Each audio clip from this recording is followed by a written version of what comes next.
jelas diterangkan bahwa FPI itu visi dan misinya adalah menerapkan syariat Islam secara kafah.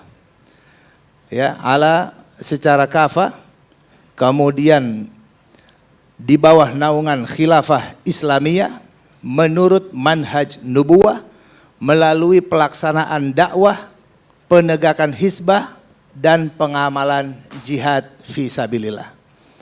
Ini visi misi kita.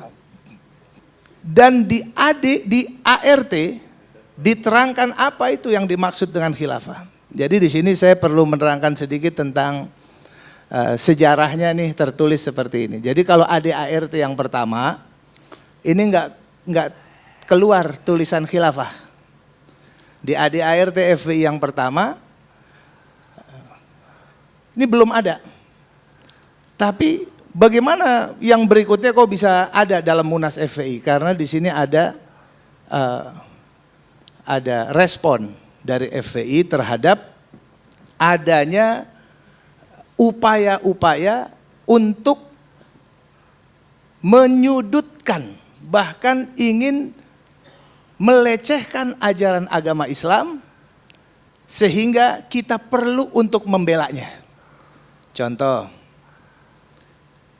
di awal-awal FPI nggak terlalu fokus dengan ada penegakan syariat Islam secara kafah. Tapi tiba-tiba ada kelompok-kelompok yang Islamophobia, kelompok-kelompok liberal yang tahu-taunya membahas syariat Islam itu bertentangan dengan Pancasila. Mau syariat Islam keluar ke Arab saja. Mau syariat Islam bukan tempatnya di sini. Loh. Sehingga kita berpikir situ, apa iya Pancasila ini melarang orang menerapkan syariat Islam? Setelah Habib Rizik melakukan pendalaman tentang Pancasila melalui tesisnya, justru sebaliknya. Pancasila itu dan Undang-Undang Dasar menjamin setiap warga negara untuk melaksanakan ajaran agamanya masing-masing. Jadi bebas. Nah itu yang sehingga apa? Kita memperjuangkan kata syariat Islam ini untuk menepis juga pandangan-pandangan atau orang-orang yang anti terhadap Islam dan membentur-benturkan syariat Islam dengan agama. Padahal kita tahu betul bahwasannya syariat Islam itu adalah lengkap, satu kesatuan. Dia mengurusi soal pribadi, soal keluarga, soal masyarakat, soal negara. Ini semuanya syariat Islam. Nah, ternyata yang sudah berlaku di Indonesia tentang pribadi sudah, ibadah sudah dijalankan, bahkan pemerintah ikut mengurusi syariat. Tentang haji, tentang puasa, tentang zakat, tentang sholat, ya, kemudian juga tentang muamalat sosial, kemasyarakatan, ekonomi, perbankan, keuangan dan lain-lain. Pemerintah sudah mengurusi itu. Itu semuanya bagian daripada syariat. Adapun misalnya apa seperti jinayat itu tetap wajib, tapi belum waktunya. Ketika belum waktunya tidak masalah. Kami enggak akhirnya jadi berontak, kami enggak jadi akhirnya itu, tapi apa? Syariat Islam tetap hukum Islam, satu kesatuan, semuanya rahmatan lil alamin. Itu tentang syariat Islam. Yang kedua tentang pengamalan jihad. Tentang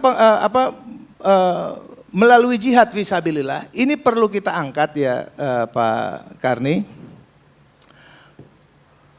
Tadinya FPI nggak ada fokus ke urusan jihad.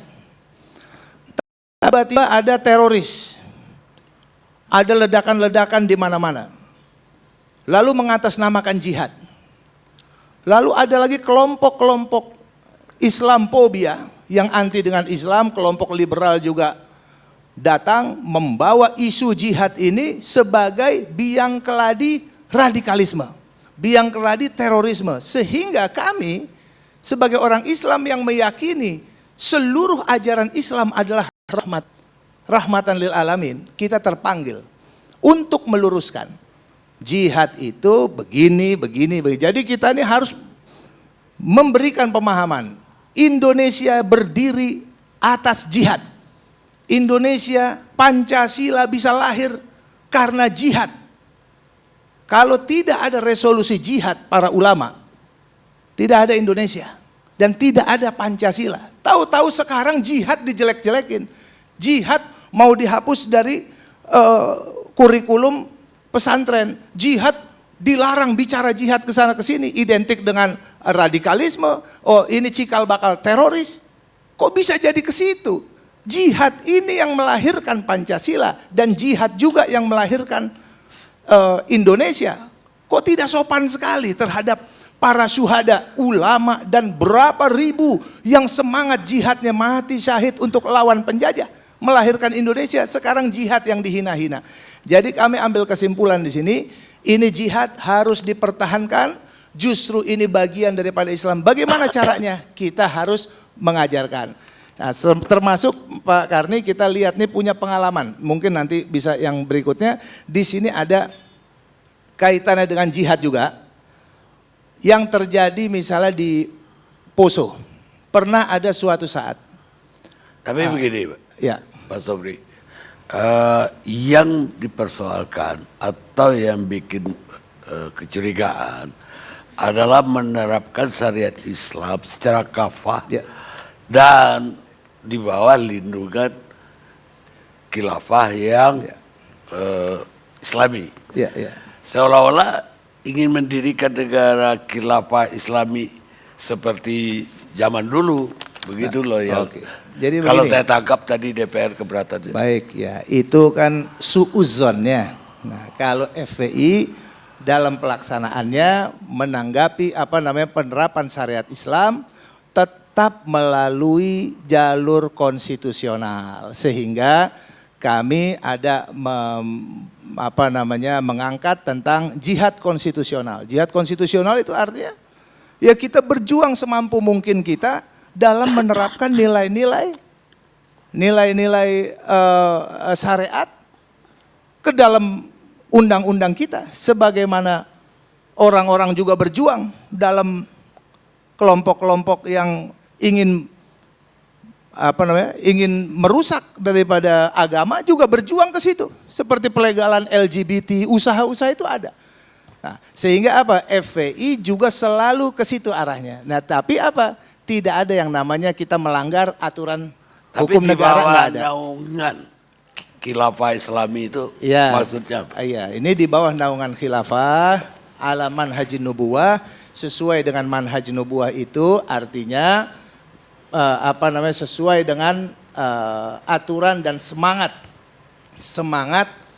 kerjasama, semangat untuk membangun Islam, membangun kepemimpinan Islam dalam rangka keterkaitan antara satu negeri dengan negeri-negeri Islam yang lainnya, membangun kerjasama yang erat, membangun